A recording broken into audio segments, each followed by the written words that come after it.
प्यारे मित्रों, ओम नमस्ते।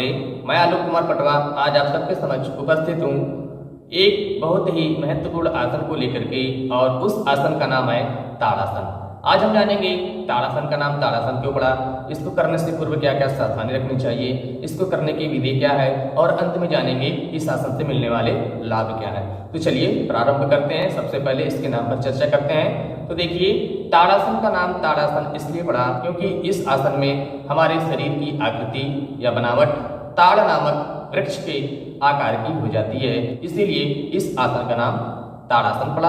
अब हम चर्चा करते हैं कौन कौन से व्यक्ति इस आसन का अभ्यास नहीं करेंगे, अर्थात सावधानी क्या क्या रखनी है।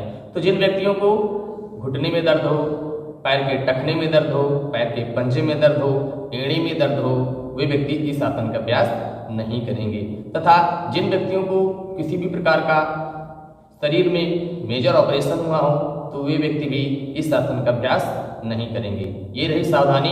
अब हम जानते हैं इस आसन को करने की विधि क्या होती है, अर्थात हाउ टू डू ताड़ासन। इसके लिए सबसे पहले दोनों पैरों के मध्य इतना गैप देते हैं जितना हमारा जंघा का लेवल, इतना गैप देते हैं। तत्पश्चात दोनों हाथों को इनहेल करते हुए साइड से ऊपर की ओर ले जाते हैं, और दोनों हाथों की उंगलियों को आपस में इस तरीके से सिर के ऊपर ले जाकर मिला देते हैं, और पूरे शरीर को इनहेल करते हुए ऊपर की ओर तान देते हैं, अर्थात स्ट्रेच कर देते हैं। यथाशक्ति यथा सामर्थ्य 10 सेकेंड, 20 सेकेंड या 30 सेकेंड रुकने के पश्चात धीरे धीरे श्वास भरते हुए नीचे आना है। अभी हम होल्ड करेंगे 10 सेकेंड तक। 1 2 3 4 5 6 7 8 9 एंड 10। एक्सहेल करते हुए अर्थात रेचक करते हुए साइड से हाथों को लाते हुए सावधान की स्थिति में खड़े हो जाएंगे। अब हम इसका अभ्यास एक बार बगल से देखते हैं, साइड से देखते हैं। सेम प्रक्रिया को इनहेल, इंटरलॉक ऑफ फिंगर्स,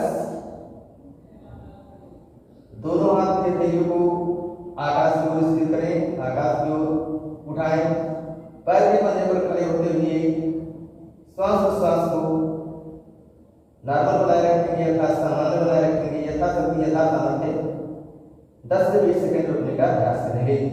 1 2 3 4 5 6 7 8 9 और 10। ध्यान रखना है जो हमारे आर्म्स हैं, इन्हीं आर्म्स के सेंटर में हमारे दोनों कान होने चाहिए, या यूं कहें कि जो हमारे कान हैं दोनों हमारे भुजाओं के मध्य में होनी चाहिए, और दृष्टि सामने की ओर, और एक्सहेल करते हुए सामान्य स्थिति में आ जाए। अब हम जानते हैं इस आसन के लाभ क्या क्या होते हैं। तो इस आसन के अभ्यास से बच्चों की हाइट बढ़ती है, अर्थात लंबाई बढ़ती है, किंतु एक निश्चित अवधि तक, और यह निश्चित अवधि होती है 5 से 22 वर्ष के मध्य में। ये नहीं कि कोई व्यक्ति 50 साल का हो गया है, 60 वर्ष का हो गया तो उसकी भी हाइट बढ़ेगी, ऐसा बिल्कुल भी नहीं है। ठीक है, इस आसन के संबंध में काफी लोगों का ये प्रश्न होता है कि किन लोगों की बढ़ती है। तो जान लीजिए 5 से 22 वर्ष की अवस्था तक जो बच्चे होते हैं, उन बच्चों की हाइट इस आसन के नियमित अभ्यास से अवश्य बढ़ती है। साथ ही साथ इस आसन के अभ्यास से ब्लड का सर्कुलेशन, अर्थात रक्त का संचरण अच्छे से होता है। लंग्स की कैपेसिटी, अर्थात हमारे फेफड़े की कार्य करने की क्षमता बढ़ती है। हमारा मस्तिष्क एकाग्र होता है, दिमाग बिल्कुल तेज हो जाता है, क्योंकि हमारे पैर के अंगूठे में एक्यूप्रेशर पॉइंट होता है जो हमारे मस्तिष्क को डायरेक्ट एक्टिवेट करता है।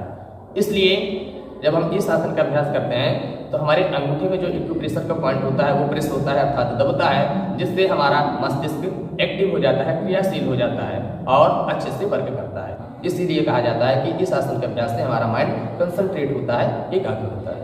साथ ही हमारी साइड की फैट कम होती है। जो लोग काफ़ी मोटे हैं, यदि इस ताड़ासन का अभ्यास करेंगे तो उनकी साइड की जो फैट होती है बिल्कुल अच्छे से बर्न हो जाएगी, अच्छे से पिघलना धीरे धीरे शुरू हो जाएगी। यदि वे प्रतिदिन इसका अभ्यास मिनिमम 10 मिनट तक करेंगे तब।